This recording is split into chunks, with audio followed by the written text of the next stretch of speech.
Hello, this is Lady Boulay, and I hope you're having a wonderful day. Thank you for your support. Thank you for subscribing to the channel. Thank you for your comments, and thank you for your thumbs up. Thank you for all you do to support the channel. And yes, we are commanded to love one another, whether we want to or not, or whether we agree with each other or not.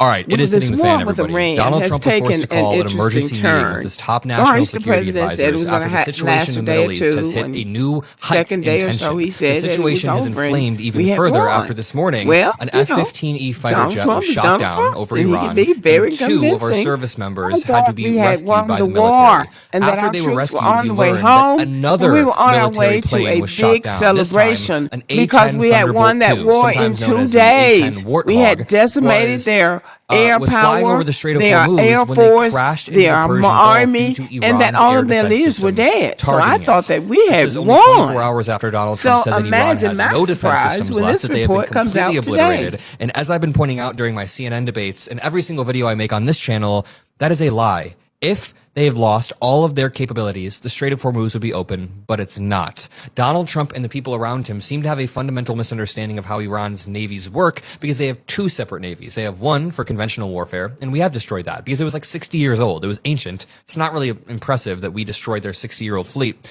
But then they have another Navy called the IRGC Navy. That is waging asymmetric warfare by closing the Strait of Hormuz, shooting down U.S. military planes, and continuing to launch missiles across the region, therefore inflaming tensions.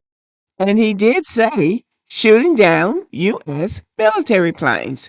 Now that means that their Air Force is not decimated because they're still doing things relative to the air. As Selena Wang points out, a senior White House official tells me the president's national security team is gathered at the White House. Very clearly, an impromptu emergency meeting as the situation continued to escalate. Quote, Trump has been working in the Oval Office or Oval Dining Room all day receiving updates, the official adds. He's also been sending out a series of unhinged Truth Social posts that we'll break down in just one moment.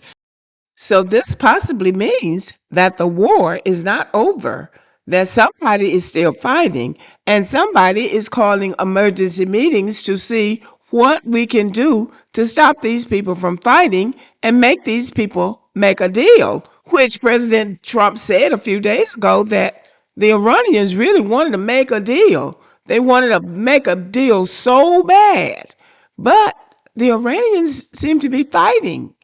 And now President Trump is calling emergency meetings. Now, this is why I'm taking this so seriously, is because this president's Secretary of War is what he's calling himself, Pete Hedgepath. This is what's being said about him. We also don't fight with stupid rules of engagement. We untie the hands of our warfighters to intimidate, demoralize, hunt, and kill the enemies of our country. Those are the words of a potential war criminal right there. And that is not the advice and counsel and direction that any Secretary of Defense should be providing our soldiers, sailors, airmen, and Marines. It puts them actually in greater danger. The Secretary of Defense is a disgraced major that was kicked out of the DC National Guard. He has no qualifications whatsoever to be the Secretary of Defense other than his extreme loyalty to the president. Again, those are the words of a potential war criminal. Now, this is Pete Hedgepath. He is the Secretary of War. He was a Fox News anchor or commentator, whatever he was doing on Fox News. And he went from Fox News to the Secretary of Defense, or Secretary of War, which is what he's calling himself. This man is highly unqualified for this job, but he has the authority to fire people who are more qualified and who have more experience in the military than he has had, because just as you heard, he was dismissed from the DC National Guard. You may remember a year ago when, shortly after returning to the White House, Donald Trump fired several high-ranking military service members who, let's say, just happened to be black and women. They included the chairman of the Joint Chiefs of Staff, that's a big deal, the chief of naval operations, and the U.S. representative to NATO. There was no reason to think any of them had done anything wrong with their duties. Well, today the New York Times is out with explosive new reporting that gives a little insight into the decisions being made at the Pentagon. The Times reports that this month, Secretary of Defense Pete Hegseth is, quote, unilaterally blocking the promotion of 4 Army officers to be one-star generals. Something it's not even clear he has the legal authority to do. It's really, really irregular. The Times explained that 2 of the officers targeted by Hegseth are black and 2 are women. They all had, quote, decades-long records of exemplary service. But Hegseth removed them from a promotion list that consists of about 36 officers, most of whom are white men. The Times is reporting, based on interviews with 11 current and former military officials, 3 of them told the Times about a dust-up last summer. Listen to this. It was between Hegseth's chief of staff, Ricky Burria, and the Secretary of the Army, Dan Driscoll.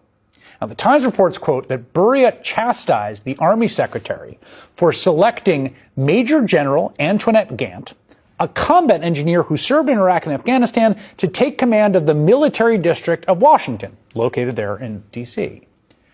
Burria told Driscoll that President Trump would not want to stand next to a black female officer at military events. I'm going to repeat that. According to the Times, the chief of staff to the Secretary of Defense told the Secretary of the Army that the President of the United States would not want to stand next to a black woman officer at military events. Now, in that one case last year, the Times reports that Driscoll argued with Burria that, quote, the president is not a racist or sexist. Let you be the judge of that.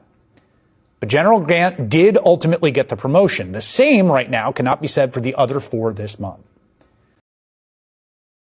Now, Donald Trump, who has not served in the military, neither has anybody in his family served in the military, doesn't want to stand next to someone, a black woman who has served in the military and put time in the military to the point that she has reached the rank of general in the military, which is something he is not.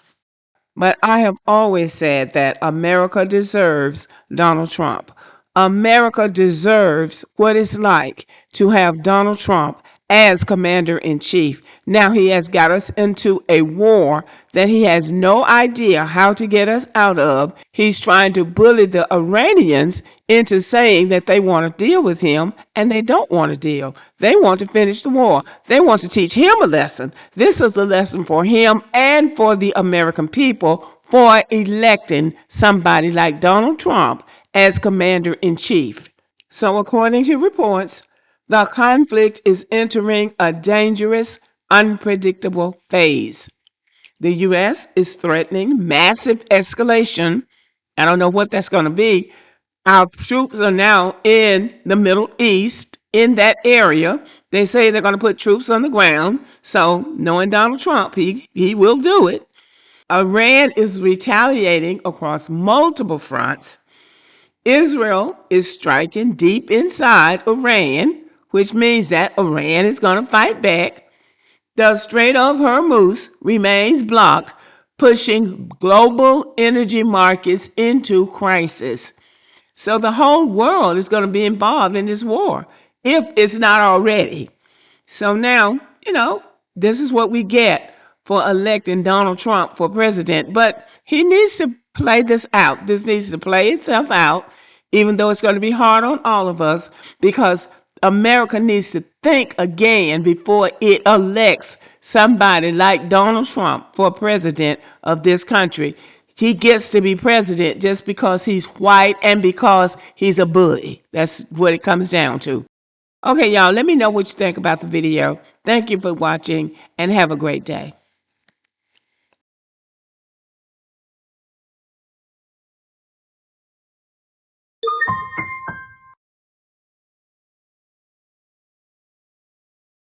you.